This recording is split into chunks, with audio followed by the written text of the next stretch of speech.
naman ko'y gusto ko paabot ko sumagot.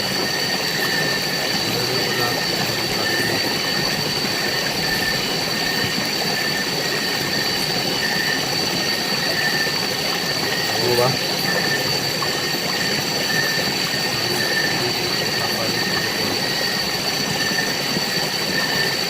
Okay. So, muna na ang taong ito sa mga na buta itong nakasakit ba na hindi ba daw kumanos na po ang hindi pa ngayon ano ka mag-istorya ano po mga palang kung pagkirang ko ano ba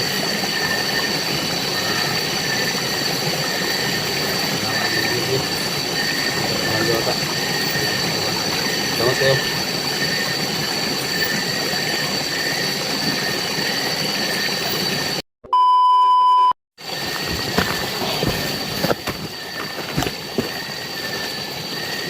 Yung mga tol, no? Ito, rating ko lang dito sa area, dito sa portal ng ating mga kaibigang mga diwata. Kasi meron din akong isang itatanong sa kanila kung napaka-importanting bagay din kasi, no? Sana mga tol na payagan tayo na makapasok ulit dahil napaka-importante po itong sasabihin ko sa kanila na patungkol doon sa kung pwede bang magamot nila yung mga taong nasa malayong lugar, no? Gaya ng Manila, Cebu, sa ibang bansa. Tumatatanong tayo kung pwede ba nila magamot yun. So ito yung isang pakay natin, no? So ito nga mga tol, meron akong sanang importante sabihin sa inyo, pero kaso nga lang ay hindi pwede, no? Hindi nila pinapalaw, hindi nila pinapayagan na sabihin ko sa inyong lahat dito mismo sa video na to. Napaka-importante mga tol, patungkol doon kay Lolo Rico mga tol. So sa ngayon parang ayaw ko muna sasabihin sa inyo mga tol patungkol doon kay Lolo Rico. Kaya mga tol, kasi mga tol, di ba wala na si Lolo Rico doon sa pinagpuntahan namin doon dati, kami ni Dunji. Di ba wala si Lolo Rico doon. So yun lang mga tol, ayaw ko nang sabihin sa inyo kung anong nangyari kay Lolo Rico at hindi nagpapakita sa Lolo Rico. Kaya ngayon ayaw ko nang sabihin sa inyo mga tol. So ito, gaya ng dati mga tol, sabi ng kaibigan natin dito, yung pinaka ano talaga nila, pinaka prinsipe talaga nila, no? Lahat ng mga hunters na may problema kapag nahuli sila, tapos yung bang kailangan itakbo pa sa ospital, so no need na mga tol, hindi na kailangan na dalhin pa niya sa ospital, no?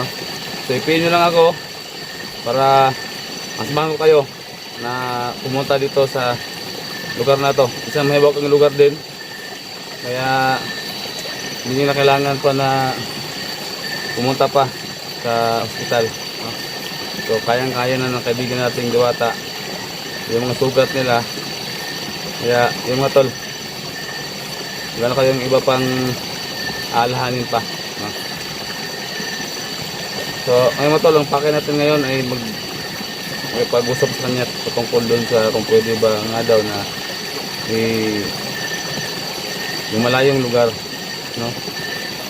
So ito yung pakay natin ngayon dahil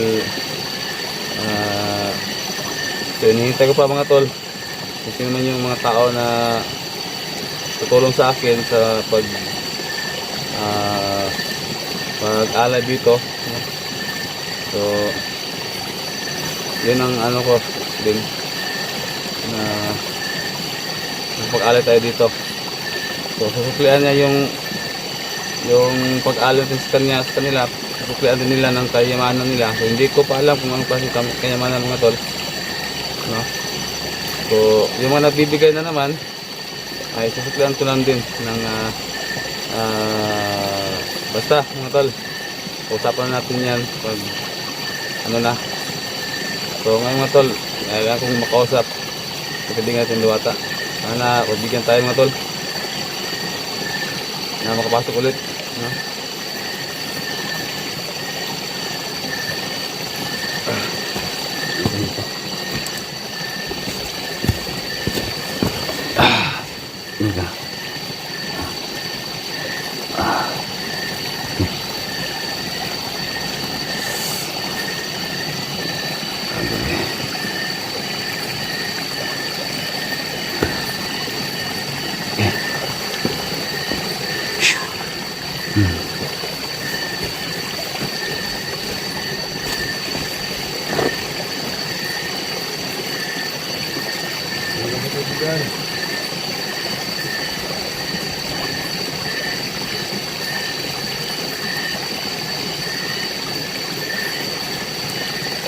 Ikaw pumasok sa karaan niya kaibigan.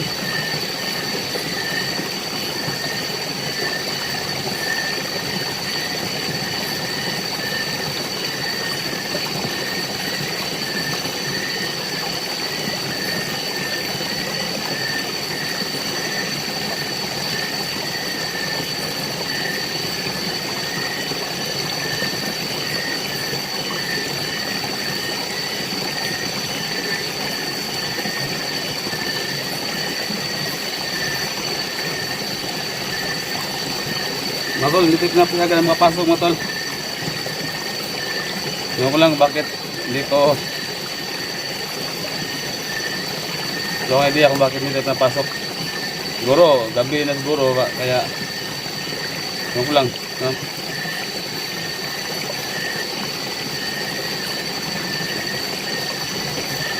So hindi tayo napasok mga tol.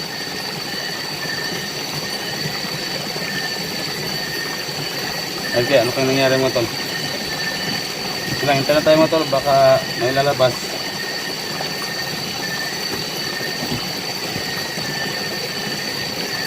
Ayan.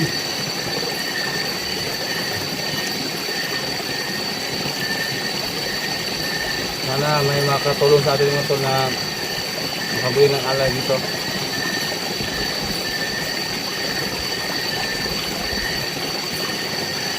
Sana naman tayo mga tol.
Dota. Kumusta? Oh, Dota. Ano ko'y gusto ko pa abot sumagot?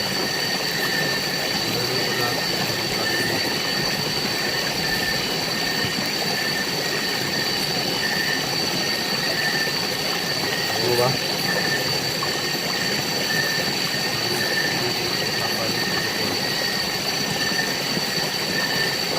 Okay. So, muna na ang taong ito sa mo ha. Hindi na. Bota itong nakasakit ba? Hindi ba daw? Kumain na po ang hindi pa ngayon. Ano ka mag-istorya? Ano ko mabalang kung sakit ang kuhan?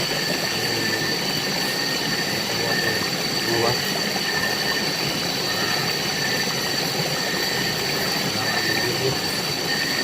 Dota. Salamat kayo.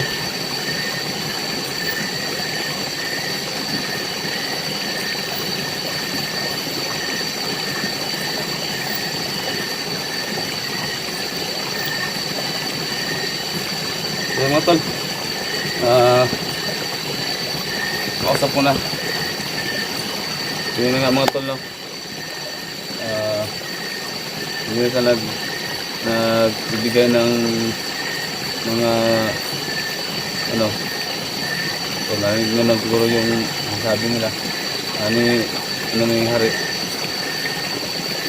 na gagawin ko daw muna yung sabi nilang mag-alay, no? So narinig pala nila yung mga sita ko kanina, kaya yung mga tol.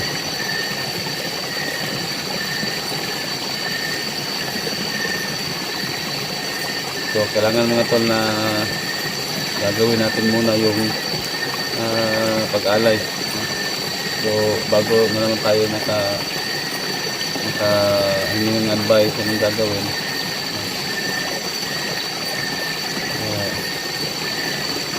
yun na siguro, no? Siguro mga tol yung ating takay. So wala ating gagawa, yun talaga yung gusto nila na alay, no? Malaman din natin kung ano pa yung dapat natin gagawin. Sa lahat ng makasama natin, no? Kailangan ng tulong para matulungan din tayo nila, kasi sa yung mas makapangyarihan sa lahat. Yun.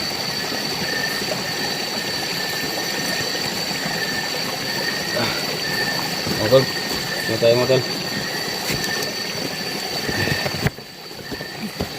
Okay.